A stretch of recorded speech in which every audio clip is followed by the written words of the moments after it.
Blanche-Neige. Autrefois, dans un ancien château, vivait une reine belle et bonne. Un jour, elle se piqua le doigt alors qu'elle brodait. « Ah, si je pouvais avoir une petite fille !» pensa-t-elle, avec des lèvres rouges comme le sang et les yeux noirs comme l'ébène.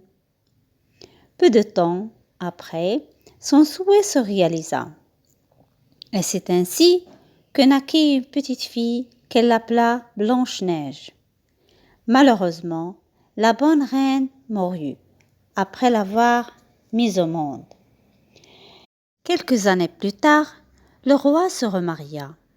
La nouvelle reine était très vaniteuse et voulait être la plus belle.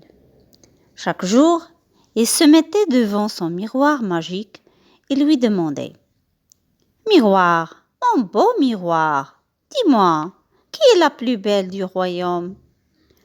Chaque jour, le miroir répondait « Ma reine, c'est toi la plus belle. » Pendant ce temps, Blanche-Neige grandissait et devenait plus belle chaque jour, jusqu'à ce qu'un matin, le miroir répondit « Ma reine, vous êtes très belle, mais Blanche-Neige est la plus belle. » À ces mots, la méchante reine devint livide de rage. Elle appela un chasseur qui lui était dévoué et lui dit « Tu conduiras Blanche-Neige dans la forêt, très loin, et tu me rapporteras son cœur pour me prouver qu'elle est vraiment morte. »« Tu seras servie, ma reine, » répondit le chasseur. Le chasseur jura qu'il emmènerait Blanche-Neige dans la forêt et qu'il la tuerait. La jeune fille, qui ignorait ce qu'il tramait, suivit le chasseur. Au moment de prendre le poignard, le chasseur eut pitié et s'exclama « Princesse, fuyez, j'ai reçu l'ordre de vous tuer, mais je ne peux pas. Fuyez le plus loin possible et ne revenez jamais au château. » Le chasseur tua un animal sauvage, lui arracha le cœur et le rapporta à la reine pour lui prouver qu'il avait exécuté l'ordre reçu. Blanche-Neige s'enfonça dans la forêt. Elle était seule et perdue et se sentait en danger. Après avoir marché longuement, elle aperçut au loin une coquette chaumière. « Comme elle est petite, qui peut bien habiter là ?» Blanche-Neige s'approcha et frappa délicatement à la petite porte. Personne ne répondait. Elle frappa à nouveau et cette fois la porte, qui n'était pas fermée, s'ouvrit toute seule. Elle entra et vit une table dressée avec 7 petits bols, petites cuillères. Blanche-Neige était si affamée qu'elle voulut manger quelque chose. Petit à petit, elle goûta un peu du repas du mystérieux propriétaire de cette demeure. Ensuite, elle alla visiter le reste de la maison. Elle entra dans une petite chambre où se trouvaient 7 petits lits, tous pareils, placés les uns contre les autres, confortables et en ordre. Puis, succombant à la fatigue, elle s'étendit en travers des petits lits et s'endormit. Le soir venu, les petits habitants de cette demeure arrivèrent. 7 petits nains qui chaque jour allaient travailler à la mine, extraire des métaux précieux. Ils se rendirent tout de suite compte que quelqu'un avait goûté leur dîner. Peu après, leur stupeur augmenta. « Venez voir !» dit l'un d'eux. Les nains accoururent et virent couchée sur leur lit une belle jeune fille. « Qu'elle est belle! Qui peut-elle bien être ?» murmurent-ils. Blanche-Neige ouvrit les yeux et regarda autour d'elle, stupéfaite, et salua les petits nains avec un doux sourire. « Qui es-tu ? comment t'appelles-tu? Demandirent-ils en chœur. La jeune fille leur raconta sa triste histoire. D'un air pensif et renfrogné, l'aîné lui dirent « Ta vie est en danger.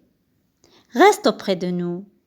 Ta belle-mère ne doit pas découvrir que tu es vivante. »« Oh, merci, comme vous êtes gentil. » Blanche-Neige accepta avec enthousiasme et s'installa chez eux. Le matin suivant, les nains prirent leurs outils et partirent au travail. Alors qu'elles saluaient Blanche-Neige, ne manquèrent pas de lui dire « Tout n'ouvre à personne ». En interrogeant le miroir magique, la marâtre avait découvert le refuge de Blanche-Neige. Elle descendit dans les souterrains du château. Elle trempa une pomme dans un poison. Puis, elle se déguisa en vieille femme.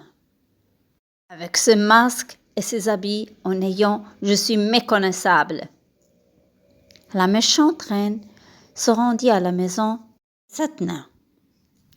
Ceinture, ruban, je vends de beaux rubans. Colorés.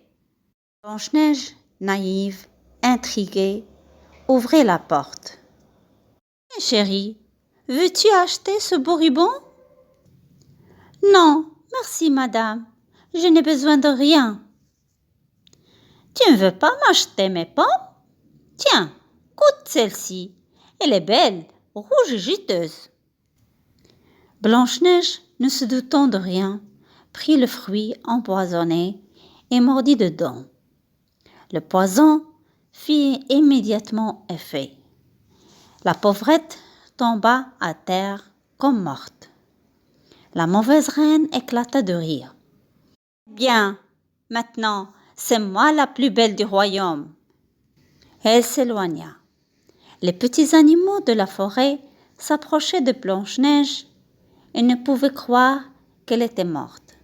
Pendant ce temps, la marâtre, qui était retournée au château, se précipita devant le miroir magique, qui lui dit « Ma reine, Blanche-Neige n'est plus, mais dorénavant votre visage serait laid comme votre cœur. » La reine enleva aussitôt son masque et il se vit si horrible qu'elle s'enfuit et personne ne sut jamais où il était passé.